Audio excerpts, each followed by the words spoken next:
Hello बच्चों, देखिए question शुरू कर रहे हैं हम ये।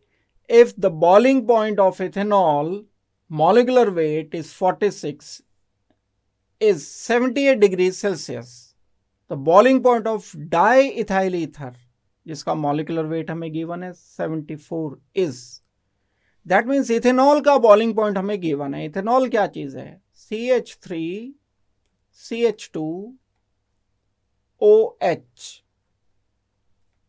ये एक मॉलिक्यूल है, इसका मॉलिक्यूलर वेट है 46 एंड इसका बॉइलिंग पॉइंट हमें गिवन है कितना? 78 डिग्री सेल्सियस। अब हमें जो दूसरा मॉलिक्यूल गिवन है जिसका हमें बॉइलिंग पॉइंट बताना है वो है di ethyl ether, that is CH3 CH2 oxygen CH2 CH3। ये डाई इथाइल ईथर है, इसका मॉलिक्यूलर वेट है 74। इसका बताना है हमें बॉइलिंग पॉइंट क्या होगा। देखो बच्चों, यूजुअली जो बॉइलिंग पॉइंट होता है वो डायरेक्टली प्रोपोर्शनल होता है मोलर मास के, लेकिन ये बात तब चलती है जब सेम फंक्शनल ग्रुप्स हों।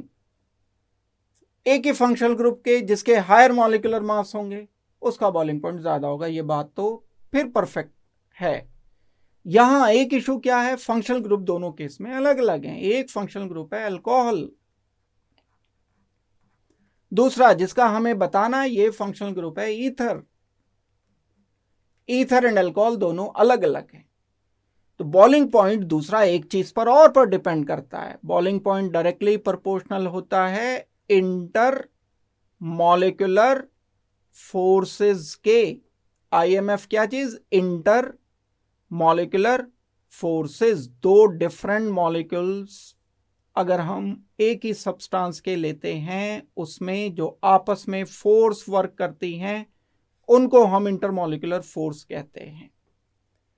जो ये अल्कोहल का मॉलिक्यूल है इसमें ये इंटरमॉलिक्यूलर फोर्स बहुत स्ट्रांग है और वो है हाइड्रोजन बॉन्ड CH3 CH2OH। एक मॉलिक्यूल अल्कोहल इथेनॉल का, दूसरा मॉलिक्यूल इथेनॉल का CH3 CH2OH, oxygen and H। इन दोनों के बीच में एक स्ट्रांग हाइड्रोजन बॉन्ड बनेगा, यानी ये इंटरमॉलिक्यूलर फोर्स दो इथेनॉल मॉलिक्यूल के बीच में बहुत स्ट्रांग है। क्यों स्ट्रांग है? क्योंकि ये हाइड्रोजन बॉन्ड बन गया। अगर ये हाइड्रोजन बॉन्ड बन गया है तो इंटरमॉलिक्यूलर फोर्स स्ट्रांग होने के कारण बॉइलिंग पॉइंट ज्यादा हो जाएंगे। इथेनॉल के बॉइलिंग पॉइंट कम होंगे, इसके बावजूद भी कि इथेनॉल के मोलर मास कम है। हाइड्रोजन बॉन्डिंग यहां नहीं होगी ईथर के मॉलिक्यूल में, तो बॉइलिंग पॉइंट इससे कम रहेंगे।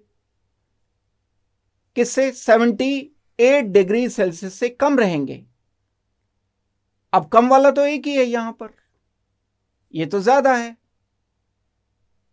78, तो ये तो खुद इस अल्कोहल का ही गिवन है। बॉइलिंग पॉइंट ऑफ इथेनॉल 86 तो ज्यादा है, तो डी के हमें आंसर जो करना चाहिए डी को करना चाहिए। क्यों करना चाहिए D answer?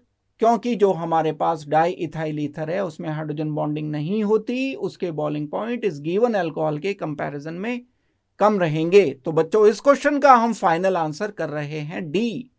D is our final answer. Thank you very much and good luck.